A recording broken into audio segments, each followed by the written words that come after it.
تو جی انہوں نے تسلیمی بیان دیا ہے، فوج نے پکا کام کیا ہے، بالکل راشد اور حسان نیازی کے اکسانے پر جینا ہاؤس پر حملہ کیا ہے۔ دیکھیں تو 9 مئی کے مجرمان کے اعترافی بیانات سامنے آئے ہیں اور ان کا کہنا ہے پی ٹی آئی قیادت کے اکسانے پر توڑ پھوڑ کی۔ بانی پی ٹی آئی کی تقاریر سے ذہن سازی ہوئی، کہا کہ تقریر کے ذریعے ہمارے ذہن میں فوج کے خلاف یہ سارے جو بیان دے رہے ہیں ہمیں زمان پاک میں فوج کے خلاف حملے کے لیے ٹریننگ ملتی رہی۔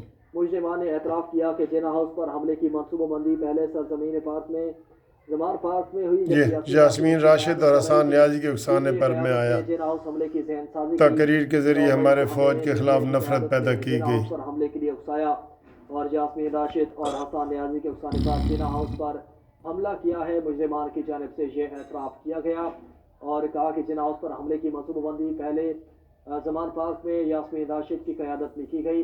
مجرم محمد حاشر کی جانب سے بیان دیا گیا، جبکہ فہیم حیدر نے کہا پی ٹی آئی قیادت نے جینا ہاؤس حملے کے لیے میری ذہن سازی کی ہے۔ وزیر دفاع خواجہ آصف کا کہنا ہے کہ آج سانحہ 9 مئی کے 25 ملزمان کو سزائیں سنائی گئیں۔ امریکہ اور برطانیہ کی طرح فوری انصاف ہونا چاہیے تھا۔ تاخیر نے ملزمان اور سہولت کاروں کے حوصلے بڑھائے ہیں۔ ایک تاریخ دن کی مذمت سے بھی گریز کیا گیا، جس سے شہداء اور غازیوں کی توہین کرنے والوں کو امریکہ اور برطانیہ کی طرف فوری انصاف ہونا چاہیے تھا۔ تک پہنچے ہیں۔ منصوبہ ساختہ قانون کے ہاتھ ڈالنے تک اس سلسلے کا اختتام نہیں ہوگا۔ ایسے عناصر کے حوصلے۔ اچھا جی، یہ آپ نے دیکھ لیا ہے کہ جو سزائیں ہوئی ہیں نا، یہ وہ ملزم ہیں یا مجرم ہیں جنہوں نے تسلیم کی ہے کہ زمان پارک میں ہماری ساری ذہن سازی کی گئی ہے۔ ہمیں عمران خان نے خود کہا تھا کہ اگر ہمیں کچھ ہو جائے تو آپ نے سیدھا فوج کے اوپر حملہ کرنا ہے، اور مراد سعید کی ویڈیو بھی موجود ہیں، اور انہوں نے کہا جی کہ ہمیں حسان نیازی اور یاسمین راشد نے کہا تھا کہ فوج کے اوپر حملہ کرنا ہے، فوجی تنصیبات کے اوپر حملہ کرنا ہے۔ دوستو بات سیدھی ہے، یہ پورا بغاوت کا پروگرام تھا، پورا پلان تھا پورے پاکستان میں کہ ہم ویسے نہیں آ سکتے، الیکشن کے ذریعے نہیں آ سکتے، ہماری پکڑ دکڑ ہو رہی ہے، انقلاب لاؤ۔ یہ بغاوت تھی۔ آپ یقین کریں ان سب کو وہاں گولی مار دینی چاہیے تھی، عمران نیازی سمیت۔ بغاوت جب ناکام ہو جائے نا تو اس کے ساتھ پھر مذاکرات نہیں کیے جاتے، کوئی یہ صلح صفائیوں والی بات نہیں کی جاتی، وہاں سیدھی گولی ماری جاتی ہے کہ بس ختم، تم ناکام ہو چکے ہو۔ یہ بہت بڑی ہماری ناکامی ہے۔ بلکہ آج خواجہ آصف نے یہی بیان دی ہے کہ امریکہ اور برطانیہ میں تو دو دن میں سزائیں سنا دی گئیں، اور ہمارا یہ اتنا زیادہ جو ہے نا انہوں نے ڈیلے کیا ہے، یہ ڈیلے نہیں ہونا چاہیے تھا، یہ آیا ہے۔ اور پھر کچھ لوگ یہ بھی کہہ رہے ہیں کہ جناب یہ سزائیں سخت نہیں ہوئیں ابھی تک۔ فوج کے اوپر حملہ جو ہے نا، بغاوت، یہ سزائے موت کے کیس بن جاتے ہیں، آپ کو پتہ نہیں؟ بغاوت کوئی بھی ہو نا، بغاوت ملک کے خلاف ہو، چاہے وہ فوج کے خلاف ہو، ملک کے خلاف ہو، وہ بغاوت کا اس کا گولی ہوتی ہے، اس کی پھانسی ہوتی ہے۔ بہرحال یہ ان کو سزائیں ہوئی ہیں کیونکہ نہیں ہو رہی تھی، اس لیے ہم لوگ سارے جو ہے نا وہ خوش ہو رہے ہیں کہ چلے کچھ تو رزلٹ سامنے آیا ہے نا، تھوڑا سا رزلٹ 5% ہی آیا، کچھ تو آیا۔ ابھی جو مین ملزم ہے یہ تو سارے بچے ہوئے ہیں۔ GHQ حملہ کیس میں 9 مئی میں، 9 مئی کے پہلا وہ ہوتا ہے نا، بارش کا پہلا قطرہ ہے یہ بارش کا پہلا قطرہ ہے۔ اس کے بعد جو ہے نا وہ ساری چیزیں اب سامنے آئیں گی، اور الحمدللہ آرمی نے پورے ان کے بیان ریکارڈ کر کے، اور ہر ملزم جس کو سزا دی ہے اس کی پہلے ویڈیو دکھائی ہے کہ وہ ملوث تھا یا نہیں تھا، پھر اس کا اعترافی بیان ہے۔ یعنی کہ پورا کوئی یہ نہیں کہہ سکتا۔ یہ کہتے ہیں جی جوڈیشل کمیشن بناؤ۔ کس چیز کا جوڈیشل کمیشن بھائی؟ ہر 302 کیس کا اور ہر ملزم کا اور چوری ڈکیتی کا پھر پہلے جوڈیشل کمیشن بنائے؟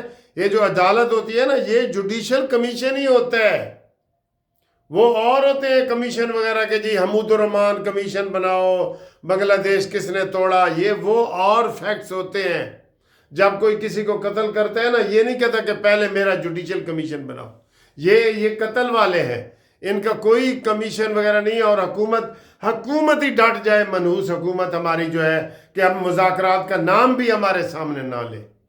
یہ جب مذاکرات اور ڈھیلی ڈھالی باتیں کرتے ہیں نا تو پھر ہمیں بڑا ہی غصہ آتا ہے. Judicial commission. اچھا جی، جو مذاکراتی ٹیم ہے، کل دیکھ لیا یوتھیو دیکھ لیا گنڈا پور کو کس طرح استقبال کیا ہے. گنڈا پور نے کس طرح استقبال کیا ہے محسن نقوی کا. محسن نقوی کو ہی مین ملزم بناتے ہیں. یہ شہباز شریف کو تو بعد میں بناتے ہیں نا، جس نے جی 26 میں جو وہ ڈرامہ کرتے ہیں اتنے بندے مر گئے، شہید ہو گئے، 12 مر گئے، 13 مر گئے، تو اس کا استقبال کیوں کیا ہے کل؟ اس کے ملاقات کیوں کی ہے کل؟ اور جفیاں ڈالی ہیں آپ نے، جفی پیار کی جفی ڈالی ہے گنڈا پور نے، آپ کو پتہ ہے. تو اس سے آپ یوتھیو سمجھ لو کہ عمران خان کو، میں قسم نہیں اٹھاتا کیونکہ مجھے لوگ کہتے ہیں سر جی آپ قسم نہ اٹھائیں، ابھی عمران خان کو یہ اشارہ مل جائے نا کہ فوج آپ کا تعاون کرنے کے لیے تیار ہے، اس نے ساری چیزیں بھول دینی ہیں اور فوراً جمپ لگا کے فوج کی گود میں بیٹھ جائے. اس کو فوج کی گود میں بیٹھنے کا بڑا ہی مزہ آتا ہے، اور یہ بیٹھ جائے گا، یہ دیر نہیں لگائے گا. پھر یہ یوتھیے دیکھتے رہ جائیں گے. جیسے یہ گنڈا پور کو ملاقات کرنا بنتی تھی نقوی صاحب سے. بتائیں ذرا ٹھنڈے دل سے بتائیں، نقوی ان کا مین ملزم ہے نا 26 تاریخ کا، جو وہ کہتے ہیں کہ جی سیدھی فائرنگ کی گئیں، بتیاں بجھائی گئیں، تو اس کا وہ کس کا آرڈر ہے؟